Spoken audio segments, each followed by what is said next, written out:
Bonjour, je suis Gina, j'espère que vous allez bien. Alors dans cette vidéo, je vais vous donner 10 conseils pour pouvoir effectuer un investissement locatif rentable.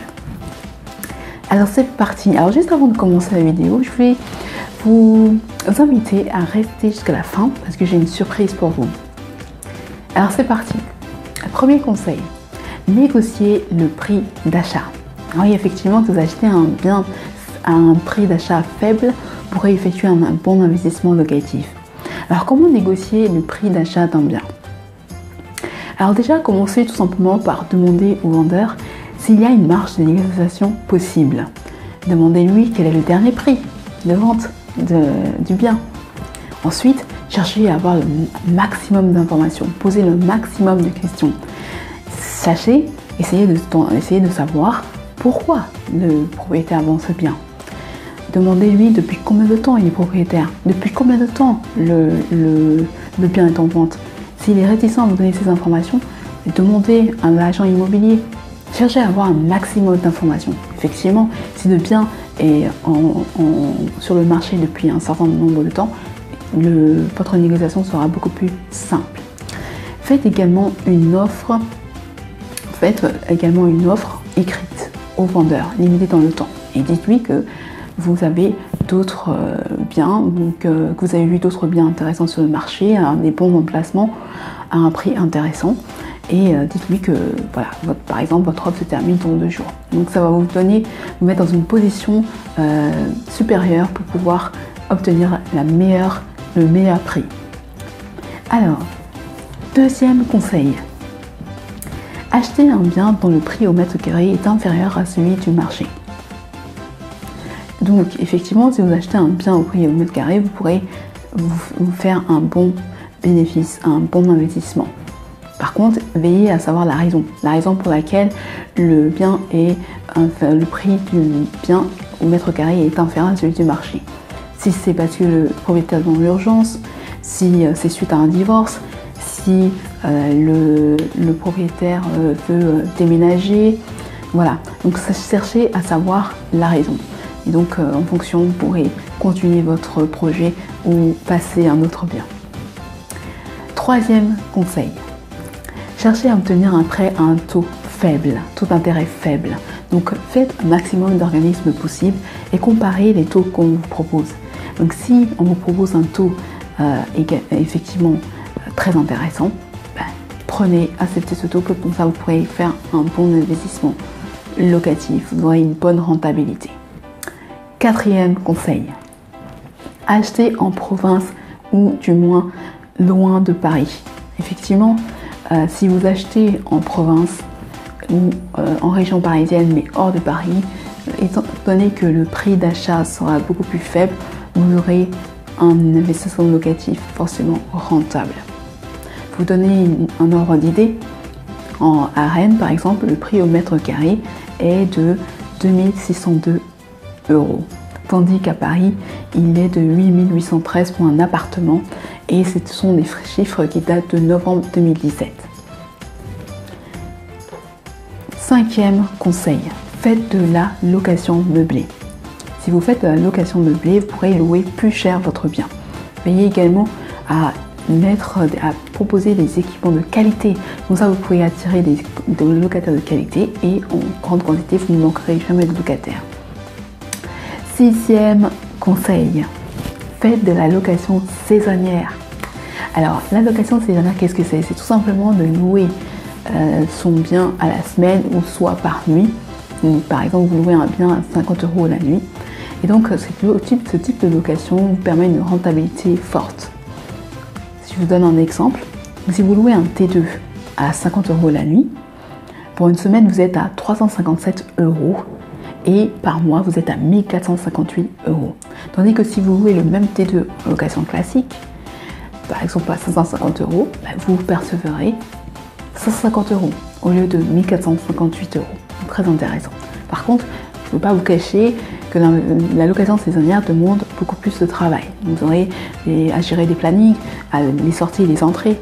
Donc c'est beaucoup de travail, mais sachez que vous pouvez toujours déléguer si vous voulez. On passe au 7e conseil. Alors, vous pouvez faire de la colocation. Oui, donc vous pouvez par exemple louer un T5. Au lieu de louer un T5 à une famille, vous pouvez louer à des étudiants ou des jeunes travailleurs et donc ainsi faire un meilleur chiffre d'affaires.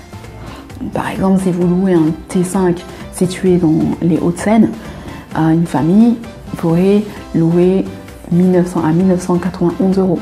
Si vous louez ce même T5 à des étudiants ou des jeunes travailleurs, chacun 650 à 650 €, à la fin du mois, vous percevrez 2600 €. Donc ce qui vous fera un bénéfice donc, par rapport à la location classique de 609 €. Donc ce n'est pas négligeable. Ensuite, vous aurez également toujours des locataires. La probabilité que les 4 étudiants ou jeunes travailleurs partent en même temps est faible. Vous aurez toujours quelque chose qui va tomber chaque mois. Tandis que si vous louez à une famille, la famille s'en va, votre appartement est vide.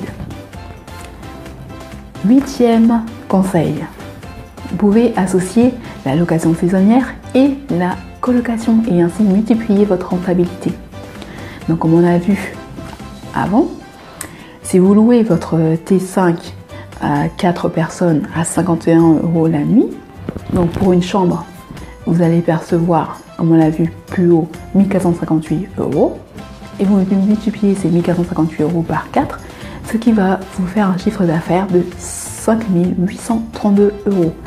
Voilà, donc il n'est pas du tout négligeable. Donc là aussi, il va vous falloir déléguer si vous ne voulez pas passer tout votre temps à gérer cette location à la fois saisonnière et cette colocation. 9e conseil, acheter des biens à rénover. Alors, acheter des biens à rénover, les biens à rénover sont vraiment très intéressants en immobilier si vous voulez faire un investissement locatif rentable. Première chose, vous pourrez négocier facilement le prix d'achat du bien, étant donné que les biens à rénover sont des biens dont personne ne veut. Donc sur le marché, effectivement, vous aurez effectivement un pouvoir sur le vendeur. Il sera très facile de négocier le prix d'achat. Ensuite, vous pourrez toujours financer ces travaux par l'organisme qui va vous faire le prêt. Et enfin, vous pourrez déduire ces travaux des revenus fonciers que vous allez générer lorsque votre bien sera rénové et que vous aurez vos locataires. Donc c'est vrai que c'est très intéressant. Cependant, je voulais juste vous avertir sur le fait qu'il est très recommandé de faire appel à un architecte ou un artisan ou un expert pour pouvoir évaluer le coût en fait de la rénovation des travaux. Si le coût, le temps que ça va vous prendre, la somme, le montant en fait de ces travaux ne sera pas énorme. Donc c'est très important de faire appel à un expert pour vérifier que la rénovation vraiment on vaut la peine. Voilà. Donc 10e et dernier conseil, diviser un grand appartement. Effectivement, si vous divisez par exemple un T2, un grand T2 en deux et que vous en faites 2 studios, si vous louez par exemple le T2 à 600 €, et voilà, donc vous allez percevoir 600 €. Si vous le transformez en 2 studios, vous pourrez louer chaque studio 400 ou 350 €, ce qui vous fera 800 à 700 €. Donc il est toujours plus que si vous laissez le T2 tel quel.